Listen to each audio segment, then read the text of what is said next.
Welcome to this episode of YouTube where fall has arrived in northern Minnesota. We've had a little bit of frost already, a couple of 29-degree mornings. And typically what happens this time of the year is you start to see small rodent activity kind of pick up. We certainly are seeing more migratory birds coming towards the front of the exhibit, so that gets the wolves kind of stimulated. And there's Denali, Axel, and Grayson kind of circling around. And obviously a lot of scents in the air. We've had a lot of wind that has come in with this cold Canadian air, so it makes the wolves a little bit more interested and kind of peaked in what's going on around the enclosure. So a couple of things I've been asked is, how do I tell Axel and Grayson apart?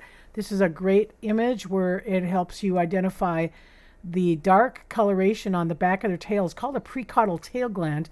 Actually, all wolves have it, but Grayson's is darker than Axel.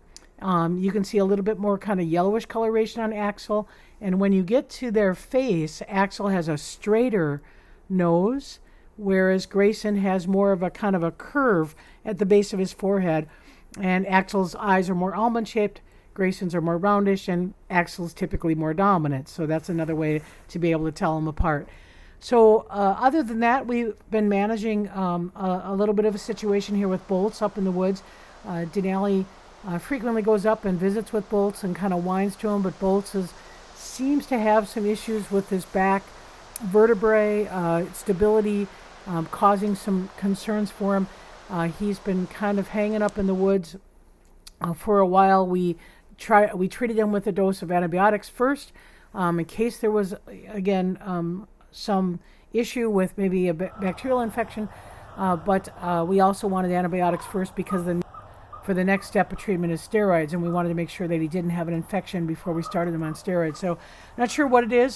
Staff have been feeding him, but you see that kind of a little bit of a limp there and loss of kind of strength on his back legs here, so we're working on it.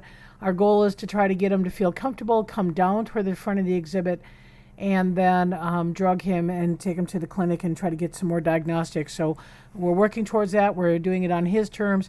We're managing him in the pack because that's where he feels most comfortable, is to stay within the social group.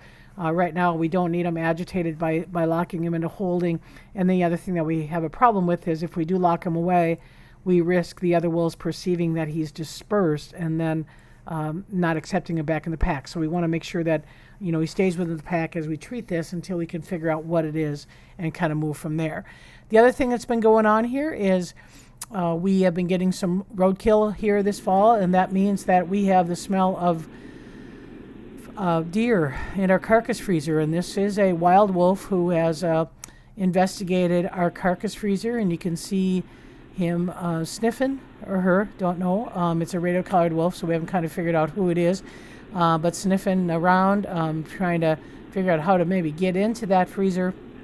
Not uncommon. This time of the year, it is the highest pressure for wolf packs for food because they're feeding their pups and a lot of resources being used up. And then the compressor maybe turns on in the freezer, and that freaks them out, and they bolt. So again, wolves being a little bit neophobic will not stick around for something kind of unusual.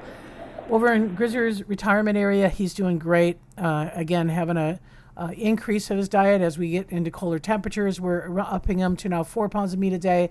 He's really enjoying staff time. He does a lot of kind of play bow, tries to chase. He's been getting locked off in the back east side and back habitat while we try to get Bolts to kind of come into a big gate in the pack holding area. But overall, just hanging out, doing great. And we're certainly hoping that we can get a prognosis on Bolts and get a definitive diagnosis so we know how to treat him as we go forward. So thanks for watching, and we'll keep you updated.